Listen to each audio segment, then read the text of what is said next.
Hello humans. Over the last few months, we have been building our own motion control camera system. Now when I say we, I do of course mean JP.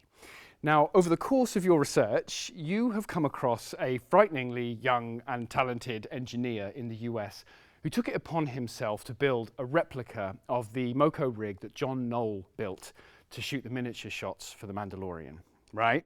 That's right, yeah. His name's Matt Winchell. He's a student in the US, and he has already attracted the eye of ILM and Lucasfilm with the sheer quality of what he's built. Yeah, and he's sort of reverse engineered it literally from just behind the scenes shots that Disney posted. That's right. He hasn't followed any blueprints. He's literally gone and drawn up his own CAD and designed files, and through the machine shop access that he's got at his university, he's managed to build a very, very accurate version of the motion control rig. And he's 20, terrifying. So, given that we are, really getting into motion control and building our own rig, we kind of thought it'd be really nice if we posted a conversation that JP had with Matt, just to kind of give a flavor of, the world that we're getting into right now. So, without further ado, here's the chat. So, welcome, Matt. Hi, how are you doing? Good. How about you? Excellent, thank you. I was absolutely blown away by your posts on the RPF forum, specifically the motion-controlled Razor Crest and ILM-inspired project. How and why did you start this project? So if I recall, I think it was like March of 2020 or something, and ILM had posted like a behind-the-scenes video on the Razor Crest, and specifically the motion control aspect behind it. And so I think many of us didn't know at the time, or at least, no, we did know that it was a miniature, but like to what degree? And so there's this whole really lovely documentary about how John Knoll, John Goodson and co. kind of orchestrated this whole entire process through Jon Favreau. And so I watched the video like, I think maybe like a dozen times already. And I just kind of knew that at that point, like, I kind of want to do this, because one thing that really drove my interest is that a lot of these tools or hardware are accessible, very accessible. A lot of it's hobbyist based. So like you grab your 80/20 extrusion off Amazon or some other website. A lot of this can be 3D printed. A lot of the miniature aspects can be resin printed as well if you want to go for like really high fidelity detailing. And so I had all these tools, and I thought this would be a great opportunity to kind of branch out and try to do other things, because I've done some previous work on other projects. When I was 18, I finished up a full scale, fully 3D printed BB-8, which worked, which was awesome. I actually got interviewed by Lucasfilm for their Galactic Builder series, which was awesome. And then once I finished that up, I went to college. I'm currently attending Worcester Polytechnic Institute in Massachusetts, 20. Currently a sophomore, so I had the tools available to me via through my own like 3D printer, but also like maker spaces and like machinery and stuff. And so I started like designing the project right before I entered college. And then as I entered in, I'm like, I need like some time set aside just to work on this, because I was really excited about it. I really like Mandalorian. And so I was actually able to convince one of my professors to make an independent study. And so for about a quarter of quarter of the year, because it's a quarter system, I worked on this project. And so I bought like, I think 3 meters of track, like some C-beam track, and then a lot of extrusion, and then did a lot of CAD work on the design process. So I kind of opened up that ILM video and just like devoured through it, like frame by frame, figuring out, okay, I think it's this motor. Okay, I think it's this size. Some hardware. Let's figure this out. And so slowly but surely, I had a functioning motion control rig. And what personally inspired me and impressed me was that you weren't studying blueprints on this stuff. You were literally going by the video material and the detail that was shown in the videos of how they built this stuff. And you managed to almost reverse engineer forensically from what you saw alone, which is incredible. Was it the tested video as well that you could see some more details? Yeah, so there was a tested video where Adam Savage kind of interviewed John Goodson and John Knoll a little bit more specifically on their experiences with season 1 of Mando. I think season 2 is happening around the same time as that interview. And there's like a lot more behind the scenes photos. I think ILM provides some like more CAD models and animations. Like, this is like amazing. Like, I was using that stuff. And it was nice because there's a lot of anecdotal things you can learn while working on a production, whether it be small scale like Solo or big scale like what they were doing on Mando. So it was great hearing John Knoll and John Goodson's experiences working on the project and kind of the evolution of effects and how the industry's changed. I think for the most part, it's CG because that's what's more affordable for the production and the tools are a lot more accessible. But I also think that there's room for effects sometimes. And I think in the case of Mando, the initial intent was to have the model, the Razor Crest, be used as a lighting reference. And then Jon Favreau was like, oh, why don't we do a couple shots? Because John Knoll has been experienced with motion control since he was in college. And so the resin printed the Razor Crest, I think it was like 1/72 scale, which isn't the correct scale in actuality, but it fit my need well enough given that I have never done motion control. It's a very new thing to me, and it still kind of is. I have a better understanding, but still have to like do the thing because like there's like a difference between like learning all this online and actually doing it like practically, right, like in front of you. And so once you have the experience, like, oh, that's what I did wrong. So like one of the things I did wrong with the project was I shot everything in video like a dummy, and I'm like, oh, this looks crap, and I realized, oh, you're supposed to shoot in frames. And like, it was like the dumbest epiphany. Like, yeah, no, of course they're supposed to shoot in frames. So that's one you thing. Were too busy with all the everything else. I mean, what made me really inspired by what you have documented, and we'll put a link up to your RPF thread because it's so thorough. It's really inspiring to see what you've done in terms of how far you've created just on the technical side. And I think the other stuff can be learnt, the actual shooting techniques and the camera related side of things, cinematographer side. Yes, it's technical, but it's also something else that can come along. And I think what blew me away about this and the other projects that I've looked at on your website is just how versatile you are. You can kind of do a bit of everything, which is awesome. Yeah. Really cool. It's really interesting. So like, I don't know if like you got the vibe, but I want to work in practical effects. Mm-hmm. That's like the clear-cut goal where I'm shooting for. And honestly, I've had some really great experiences. Like BB-8 was my very first project. I think I was like 13 when the Force Awakens trailer came out. I was really young. And I think at first, and I think many people at first thought like the character was CG, and then like, oh no, this is practical. And I'm like, that's cool. I want to do that. And so you kind of just like scour through the forums, YouTube pages, Facebook groups, and you start to kind of piece together what makes a project. And being as young as I was, I didn't really know any of the skills towards building something like that, like a BB-8 or a motion control rig.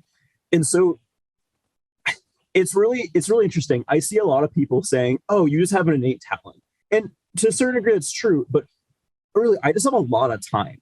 When you have a lot of time and a lot of determination, those two things will derive your skills. Yeah. I finished up the BB-8, I think, June of 2021 at the end of my senior year of high school, and that worked well. I had to interview Lucasfilm, which went great. And then I kind of started piling on projects. One thing I learned about myself is I love working on things, and I get like a little bit like anxious when I'm not working on something. I don't know how you feel about that. Exactly. But like when you don't have a project on your palette and you're just kind of not doing anything, you're just like, what do I do? And so I work on the motion control Razor Crest. I'm working on some Mando armor right now, an animatronic Baby Yoda for my thesis for college, which is interesting. And then maybe a couple of things I'm forgetting. I don't know. I'm losing track at this point. I saw your Star Destroyer. I was about to mention that. I'm working on a 2.5 meter Star Destroyer. Yeah, awesome. I think so we have a student run makerspace at my college, and it's just like, it's great. Like you can do whatever you want there. And I saw some like spare MDF lying around, and I was just looking through some behind the scenes stuff of Empire at one point, and like I noticed there's this one image of like the ribbing of the interior of a Star Destroyer, and I'm like, wait, I think I can make that. And so I literally just took like some of the MDF pieces. I'm like, I literally have the exact amount I need to get all the exterior superstructure done, and so I made it. And I'm like, I actually think I can like continue this project. And so at one point, I think it was like midwinter, a couple buddies and I like walked to Home Depot and grabbed 4x8 foot panels and just like literally walked back for 30 minutes in like the dead winter because we just didn't have a car. Wow. And so we just brought it in, we started cutting it. And then it started to form into our real project. And so recently I finally was able to prime the underside of it because I wanted to start at the bottom before I went to the top. So it's easier. I don't have to flip it again. And then now I have to figure out like what white I want to use. And then I'm going to add any more detailing and some panel line. That's a fun project. But to go back to motion control, the idea for that one is I finish up the Star Destroyer and then maybe replicate some stock shots from Empire using the version 2 of my motion control rig. So version 1 was a relative success. I would say I had a lot to learn.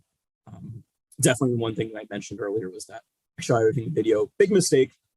Don't do that. That's just like one of the really cool things about motion control, and this dates back to like when George was kind of figuring out, oh, how do I want my spaceship shots to look? You want them to take like the technical aspects of 2001, but make it faster, right? Mm-hmm. So he obviously likes cars. He likes old World War II and like just bomber footage, like stock footage and whatnot, and combine those two things. And so you need some like aspect of speed, and so motion blur is kind of the key to that.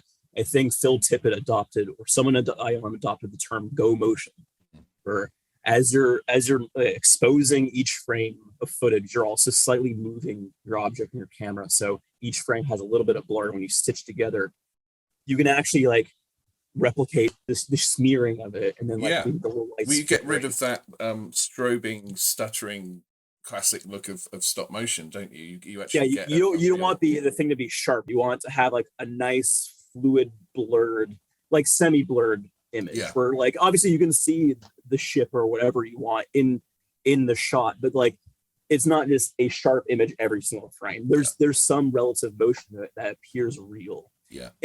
That's what I really love about practical effects. Really, I love CG a lot. I think it's revolutionary, and it keeps it keeps like getting better with like the volume and stuff. But like practical effects it's different in a sense.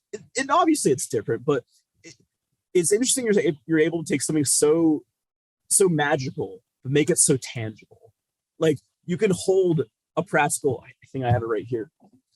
Albeit it's messed up at the moment because I just like moving around. But take like the Razor Crest. It's a practical ship, a miniature, whatever you want to call it. It's in front of you. You can see it. You can see the light bouncing off of it. You can see like the detailing. You can see the imperfections. The imperfections are really cool on a miniature because that's what makes it like really pop.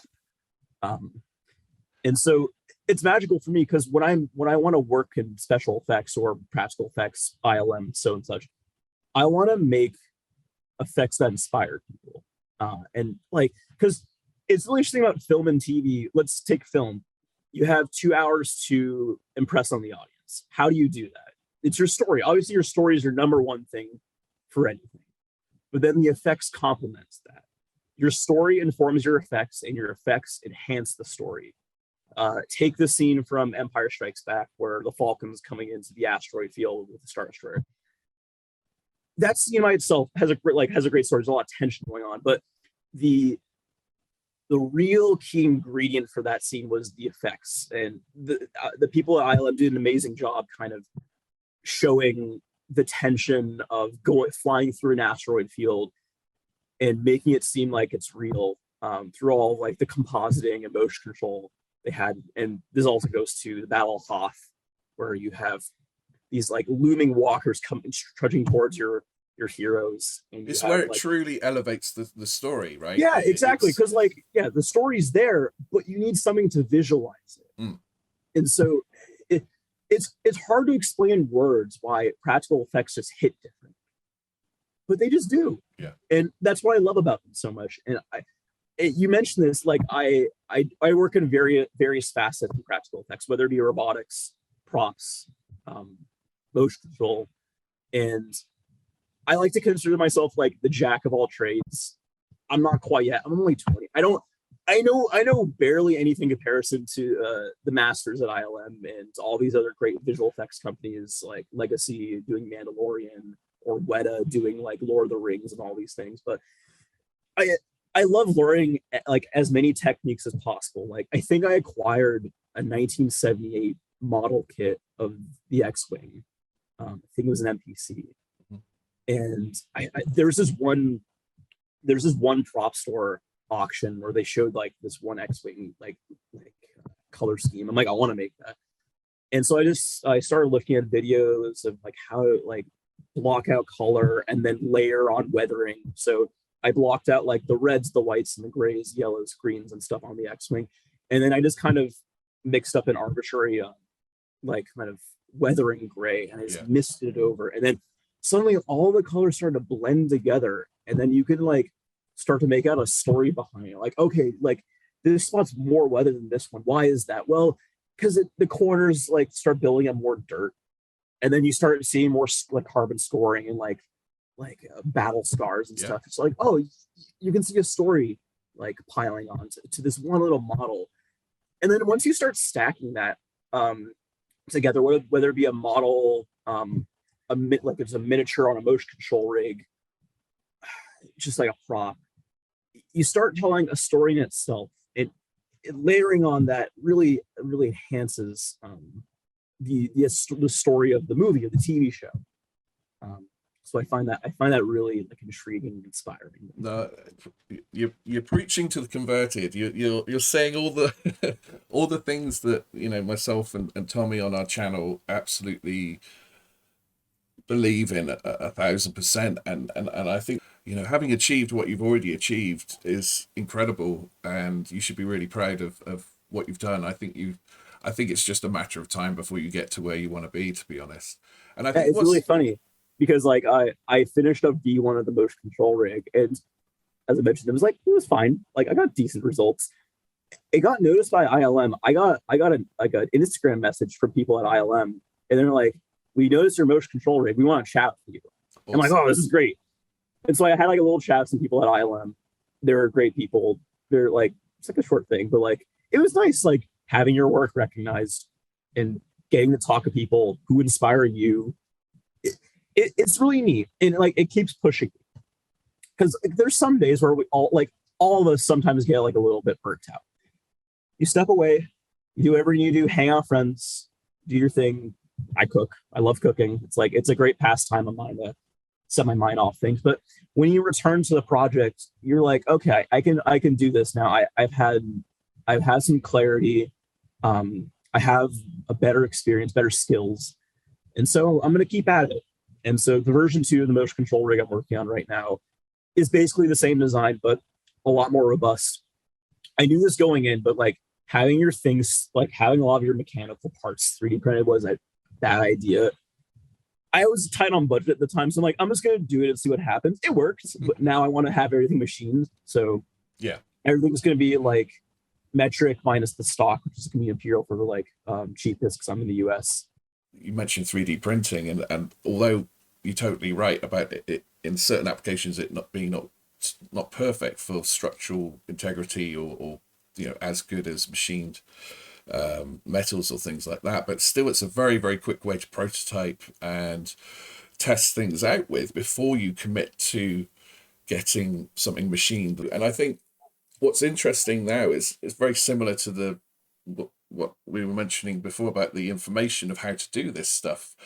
It's kind of everywhere now, and what's really heartwarming to see you do is kind of make the most of that and use all these resources that are available out online to learn from, all these different techniques and all these different materials that are now accessible, and going back and showing, look, this stuff's still really good. If you put the time in and you want to learn this stuff, it can work great. Yeah, time is really just the biggest aspect, and determination. Those two things are the key ingredients to make a project.